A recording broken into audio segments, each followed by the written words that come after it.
It started with a smirk and ended with a stunned silence that echoed across the country. If you thought politics couldn't shock you anymore, buckle up. Because what went down in Congress that day wasn't just a disagreement, it was the moment the internet couldn't stop replaying.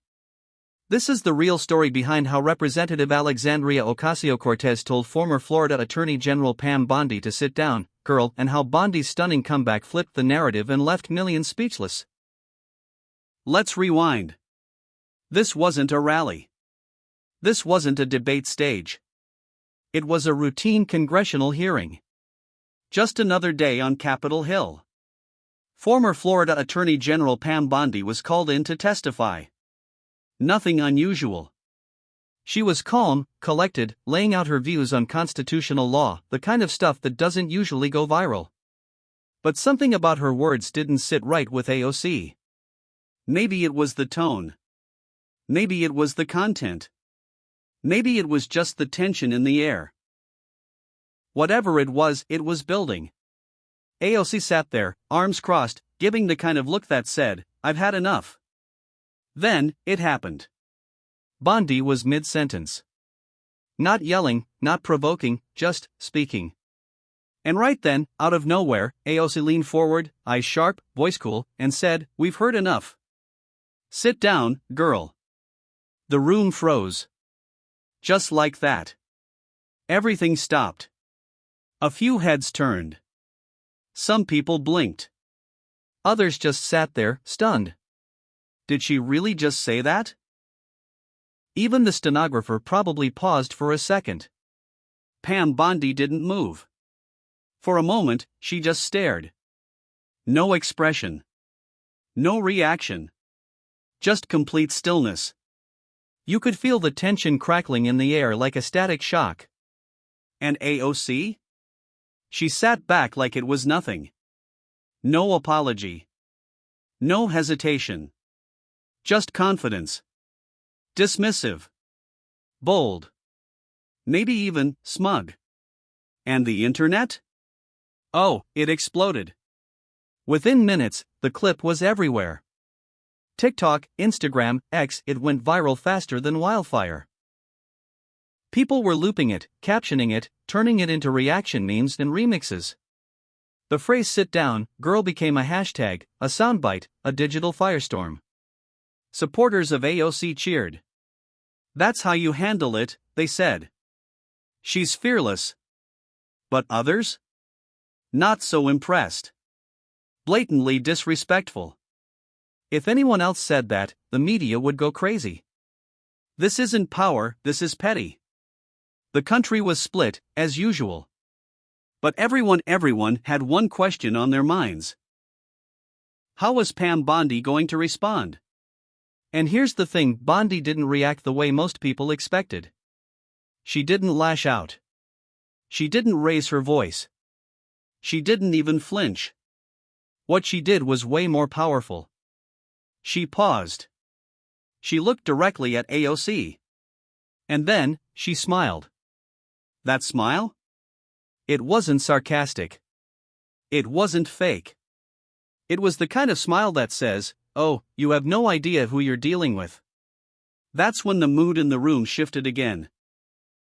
Because suddenly, Bondi didn't look like someone who had just been embarrassed.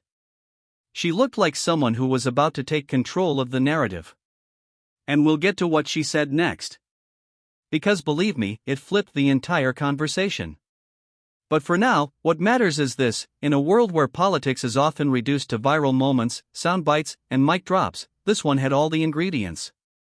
A rising political star, a seasoned legal veteran, a clash of tone, class, and strategy. And the whole thing playing out in front of a live audience. This wasn't just drama. This was a moment that made people stop scrolling. And what came next? No one was ready for it. Pam Bondi leaned in. Not physically, emotionally. With presence. She didn't roll her eyes. She didn't fire back. She didn't match AOC's tone with aggression. Instead, she did something far more powerful: she stayed completely composed.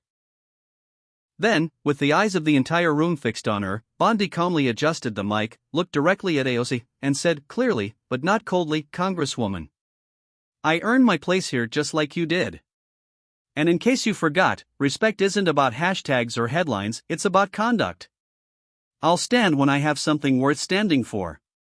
Like the Constitution." Boom. Not a shout. Not a rant. Just a sharp, articulate clapback that made everyone in the room sit up a little straighter. Even AOC looked momentarily caught off guard, blinking, lips slightly parted. It was a short pause, but the message had landed. And it landed hard. It wasn't just the words. It was how Bondi delivered them. Confident, but not arrogant. Firm, but not aggressive. She wasn't trying to go viral. She wasn't performing. She was speaking from experience, decades of it. A few lawmakers nodded. Some whispered to each other. And the air in the room shifted again, from high drama to quiet respect. Outside that room, though? That moment hit the internet like a second wave. The clip of Bondi's response was instantly clipped, reposted, recaptioned. Suddenly, the hashtag shifted.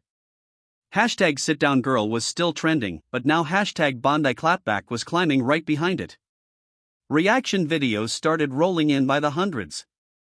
People on both sides of the aisle were reacting with surprise, not just at the confrontation, but at the way Bondi held her ground with such calm, controlled precision. One YouTuber put it perfectly, that wasn't a burn, that was a masterclass. Even political commentators who don't usually praise Bondi had to admit it was one of the most composed takedowns in recent memory. And more than a few asked the question that was on everyone's minds: had AOC finally met someone who knew how to challenge her without stooping to her level? It's easy in today's political world to think volume equals power. The louder you are, the more clicks you get. The more savage your soundbite, the more viral you go. But Pam Bondi reminded everyone watching that sometimes, real power walks softly and hits even harder. Now here's where it got really interesting. Bondi wasn't done. After that iconic line, she returned to her testimony like nothing had happened. No smugness. No gloating. She just continued speaking clearly, thoughtfully, staying completely on message. And you could feel the room had shifted with her. She had taken control. Not just of her words, but of the entire narrative. And AOC? She didn't respond again. Not directly. For the rest of the session, she stayed quiet, scribbling notes, occasionally glancing down the bench, but never revisiting the exchange.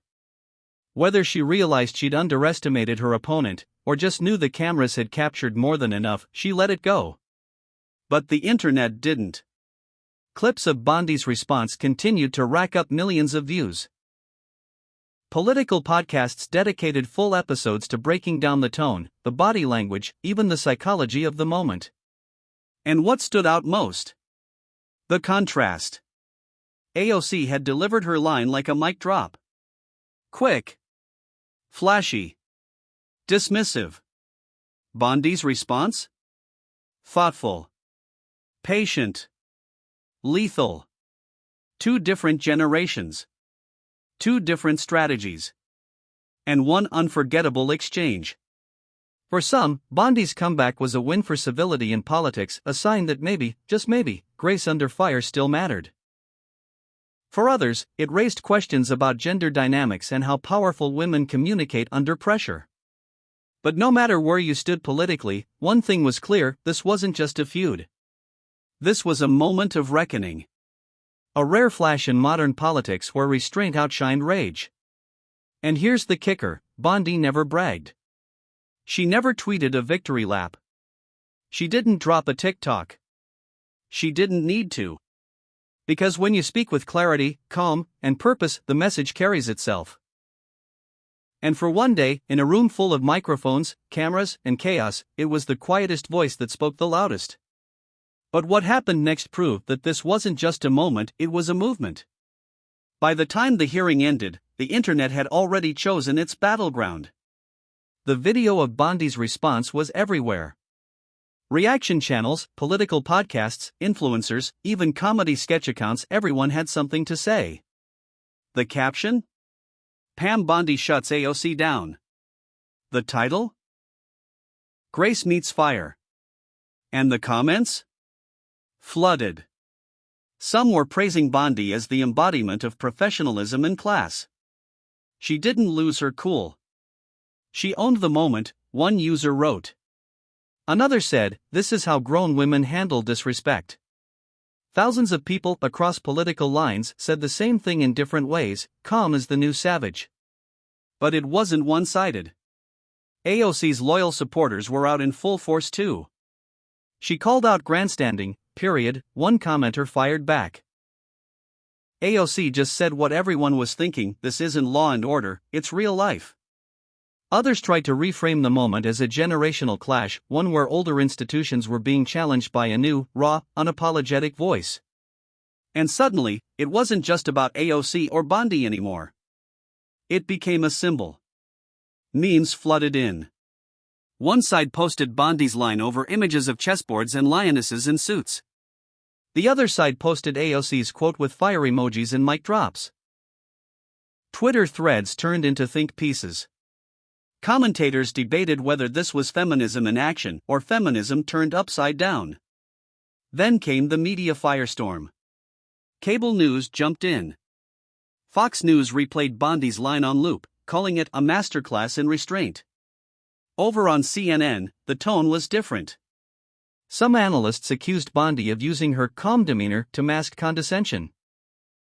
Meanwhile, independent outlets were less concerned with party lines and more fascinated by the psychology of it all. One psychologist on a talk show said, "We're watching two very different leadership styles in action. One is reactive. One is composed. But both are fighting for control of the narrative." And that's exactly what it became, a narrative war. On YouTube, creators on both sides dropped hot takes. Thumbnail images showed Bondi pointing, AOC scowling, or both women mid-expression. Titles like AOC embarrassed on live TV and Pam Bondi gets owned flooded recommended feeds. People who had no idea what the hearing was even about were suddenly hooked. And the metrics? Off the charts. Some reaction videos crossed over 5 million views in 48 hours. Even unrelated channels started referencing it, makeup reviewers, gaming streamers, vloggers, all throwing in their take on the moment. And it wasn't just political.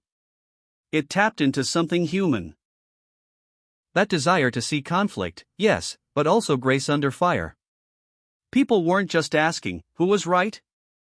They were asking, how would I have handled that? And a lot of folks, quietly, were thinking, not like that. But beneath all the noise, something else started to happen. People slowed down. Watched the full clip.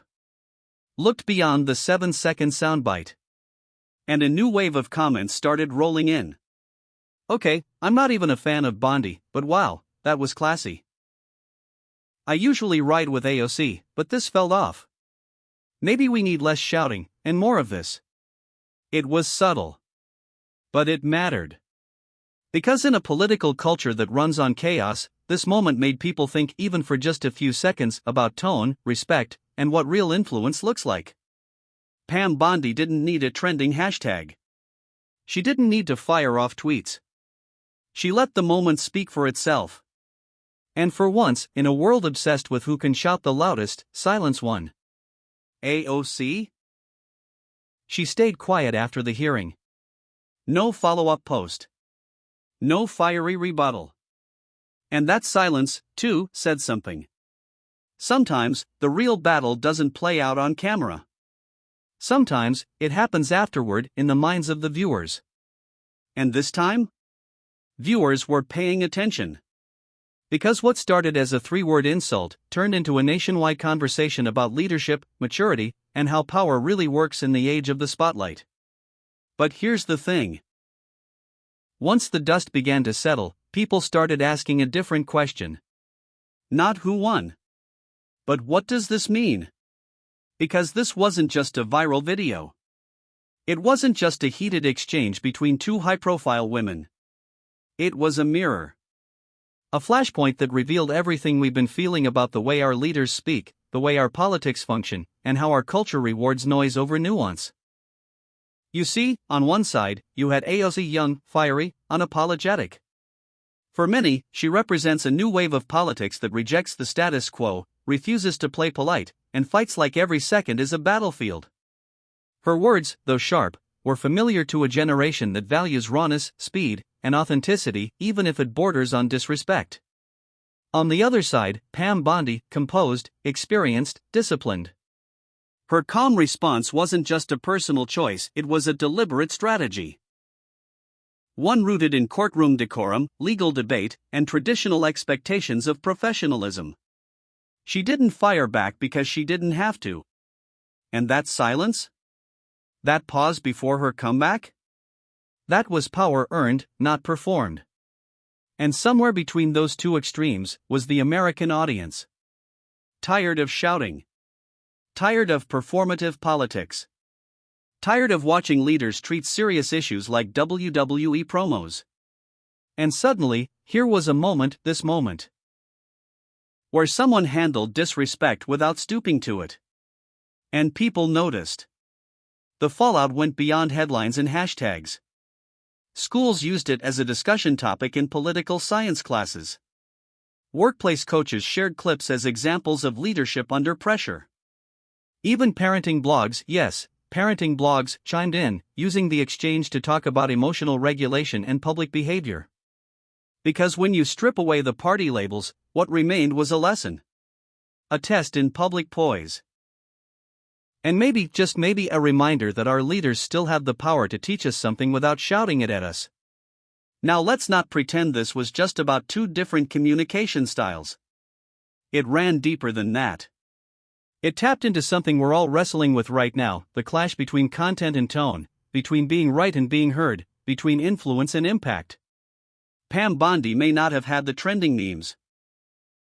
She didn't walk out of that hearing with a viral TikTok edit or a million new followers. But she did something arguably more valuable, she made people think. She shifted the emotional temperature in the room. She reminded the audience that strength isn't just about speaking louder, sometimes, it's about choosing not to. Meanwhile, AOC's approach, which often wins in the court of public opinion, faced rare backlash. For the first time in a while, some of her own base took a step back and said, "Wait. Was that too far?" And that moment of doubt, that's powerful.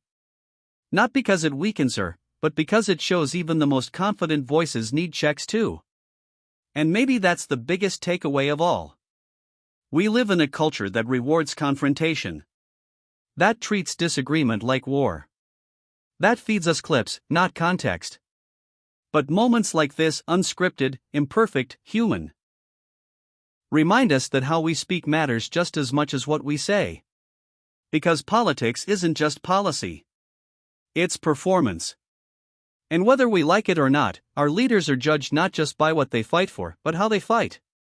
So what did we really see that day? We saw two very different models of power collide. One fast, reactive, emotionally charged. The other measured, strategic, slow-burning. And the impact wasn't just in the words exchanged, it was in the silence that followed. The moment the hearing ended, 1,000 think pieces were already being written, not about the legal content of the session, but about the vibe. The tone. The body language. And like it or not, that's where modern politics lives now. On camera. In moments. In the pauses between the punchlines. This wasn't the first moment like this, and it won't be the last. But it stands out because it reminded everyone left, right, center. That maybe, just maybe, composure can still win in a world obsessed with chaos. Pam Bondi didn't destroy her opponent. She didn't humiliate anyone. She didn't need to. She simply stood her ground calmly, clearly, and with just enough edge to let you know she wasn't intimidated. And in doing that, she did something rare, she made America stop scrolling and listen. But now that the moment has passed, the question becomes, what happens next? Because moments like this, they don't just flash and disappear, they linger. They spark conversations. they shift how we look at our leaders, and more importantly, how we look at ourselves. Let's face it, we're in an era where politics is no longer confined to chambers and policy papers. It's content now. Every public appearance, every tweet, every hearing is instantly packaged, edited, and uploaded. Politicians aren't just lawmakers, they're influencers, brand managers, public performers, whether they like it or not. And that's what made this clash between AOC and Bondi so fascinating. Because it wasn't just red versus blue. It was old world versus new world. The establishment versus the insurgent. One side playing chess, the other playing Twitter. But here's the twist, this time, the internet didn't side with the loudest voice. People didn't just want fireworks. They wanted something that felt real. Controlled. Smart. And for many, Bondi delivered that. That doesn't mean AOC lost her edge. Not even close. She still commands one of the strongest digital followings in American politics. But this moment showed something else, a crack, maybe. A reminder that charisma has its limits. That eventually, the audience wants substance with the style. And it raised the bigger issue, are we finally hitting a turning point? For years now, public discourse has been getting louder, meaner, and shorter. We've trained ourselves to react to 10-second clips. To judge an entire person off a single quote. And in doing that, we've rewarded the extremes, the screamers, the interrupters, the headline chasers. But in this rare moment, we saw the opposite rewarded. Pam Bondi didn't clap back with venom. She didn't match fire with fire. She used strategy. She used timing. She let the room breathe. And that silence between the insult and her response? That's where the magic happened. People felt it. They watched it. They shared it. Not because it was shocking, but because it was rare. And that rarity made it powerful. Now imagine this, what if more public figures responded like that? What if debates weren't about volume, but precision? What if holding your ground didn't mean tearing someone else down? Think about the kind of conversations we'd be having. Think about the kind of leaders we'd start electing. Because here's the truth, voters are evolving. Audiences are smarter than ever. And while drama will always sell, respect, professionalism, and authenticity are starting to make a comeback. Not fake authenticity. Not choreographed relatability. But realness. The kind that can't be taught in a media training boot camp. What Bondi reminded us, and what AOC inadvertently helped reveal, is that there's still value in composure. There's still power in not taking the bait. And sometimes, the strongest response is the calmest one. That doesn't mean everyone has to be quiet. That doesn't mean we silence passion, or pretend emotion doesn't belong in politics. Far from it. It just means how we deliver the message is just as important as the message itself. And for every young person watching that hearing clip, wondering how to respond when someone tries to dismiss them. For every professional woman who's been interrupted and told to sit down, girl, and for every viewer sick of politics looking more like reality TV than actual leadership. This moment. This one simple exchange proved that dignity can still win. It doesn't always trend first. It doesn't always come with a roar. But when it lands, it leaves a mark. So, what comes next? That's up to us. Do we keep rewarding outrage?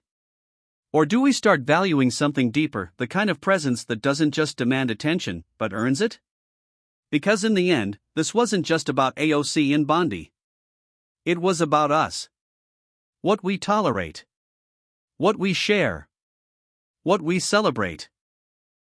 And what kind of leaders we want to see walk into the spotlight next. Maybe, just maybe, the tide is turning. And if this moment taught us anything, it's that when grace meets fire, grace doesn't have to back down. It just has to stand still long enough to be heard. If this story made you pause, made you think, or made you see politics a little differently, go ahead and hit that like button. Drop a comment below, tell us where you stand. Whose side are you on? Or maybe, is it not about sides at all? And if you're new here, make sure to subscribe, because this channel doesn't just bring the headlines, we bring the truth behind the drama. Thanks for watching, and until next time, keep your mind sharp and your voice steady. We'll see you in the next one.